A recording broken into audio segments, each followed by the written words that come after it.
नगर के भूमिहीनों को वार्षिक पर्चा देना होगा, घरों को प्रधानमंत्री आवास योजना देना होगा। इंकलाब जिंदाबाद, सीपीआई जिंदाबाद। आर्थिक रूप से कमजोर परिवार को 2 लाख रुपया का भुगतान करना होगा। आर्थिक रूप से कमजोर परिवार को 2 लाख रुपया भुगतान करना होगा। पूर्णिया जिला को सुखाड़ क्षेत्र घोषित करना होगा।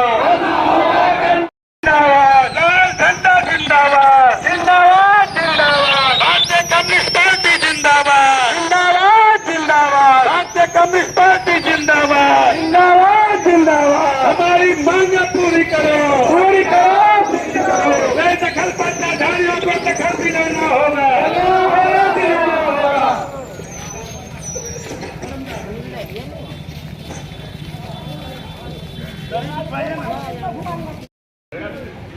और इस गर्मी में भारतीय कम्युनिस्ट पार्टी की ओर से राज्यव्यापी कार्यक्रम जो हो रहा है, आज रुपौली की इस धरती पर, रुपौली अंचल के इस प्रांगण में, परिक्षेत्र में जनता अपनी आवाज को लेकर के आई है। हमारे पूर्व साथियों ने कहा कि आज जनता जिस तरह से त्रस्त है, जनता समस्याओं से घिरी हुई है, जनता के ऊपर हो रहे जुल्म को जिस तरह से ये सत्ता में बैठी सरकार, चाहे केंद्र की सत्ता हो या राज्य की सत्ता हो, उनके द्वारा जो जुल्म ढाया जा रहा है, इसके खिलाफ हमें धरना और आंदोलन करने की जरूरत है। बिहार राज्य के हमारे माननीय मुख्यमंत्री जी जिनको लाइसेंस मिला फलतू चर्चा के रूप में, कभी यहाँ कभी वहाँ, कभी यहाँ कभी वहाँ, ये जो इनकी नीति रही है, इस नीति के बीच में जनता जो शोषित हो रही है, जिनका की कोई सिद्धांत नहीं, जो अपने को सुशासन बाबू कहते, लेकिन अब सुशासन का क्या हो रहा है, सुशासन का क्या अनुशासन भंग हो रहा है पूरे राज्य के अंदर, ये निश्चित रूप से ये सब कोई देख रहे हैं।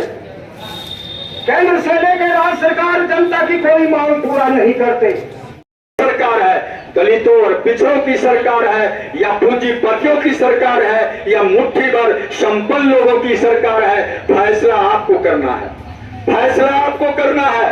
कारपोरेट का ऋण और टैक्स माफ होगा, किसानों का ऋण माफ नहीं होगा, किसानों के फसल का समर्थन मूल्य नहीं मिलेगा, लेकिन अरबों खरबों रुपया कारपोरेट घराना का माफ हो जाएगा।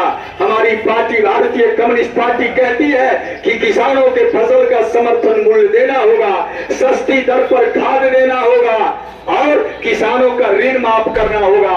इतना ही नहीं, हमारी पार्टी मांग करती है कि 60 वर्ष से अधिक उम्र वाले किसानों और मजदूरों को 10,000 रुपया पेंशन देना होगा। हम कहने आए हैं इनके माध्यम से सरकार को कि आप बेरोजगारों को रोजगार दो या 10,000 रुपया बेरोजगारी भत्ता दो, बेरोजगारी भत्ता दो। हम इन मुद्दों को लेकर आए हैं और कम्युनिस्ट पार्टी की प्रदर्शन आज सांकेतिक है। हम चेतावनी देने आए हैं, हम चेतावनी देने आए हैं भ्रष्ट पदाधिकारियों को कि अगर हमारी मांगे पूरी नहीं हुई तो हम चैन से नहीं बैठेंगे। इलाका में हाहाकार है, धान की रोपनी लोग मशीन से कर रहे हैं, कुछ इलाके में बाढ़ का प्रकोप रहता है, बाकी सुखाड़ के चपेट में है।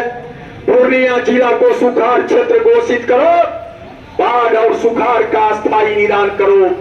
हम इस मांग को लेकर आए हैं और हम ये कहने आए हैं कि हमारी मांगे अगर पूरी नहीं हुई तो हम आंदोलन तेज करेंगे, आंदोलन उग्र करेंगे, कार्यालय के काम को ठप करेंगे और इसके लिए शासन और प्रशासन पूरी तरह से जिम्मेदार होगा।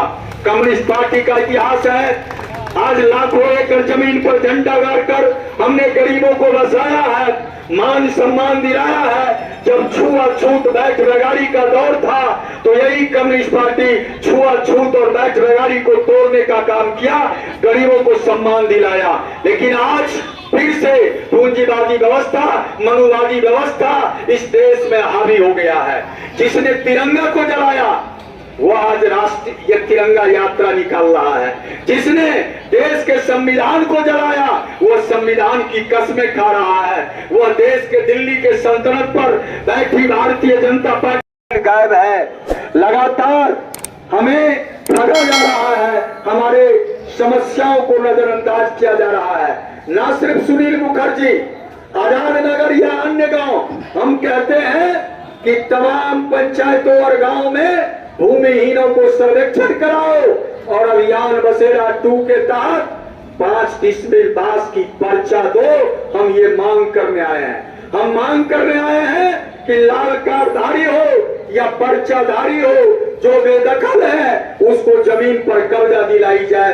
या हम कहने आए हैं, हम कहने आए हैं कि मनरेगा आज लूट का अड्डा बनकर रह गया।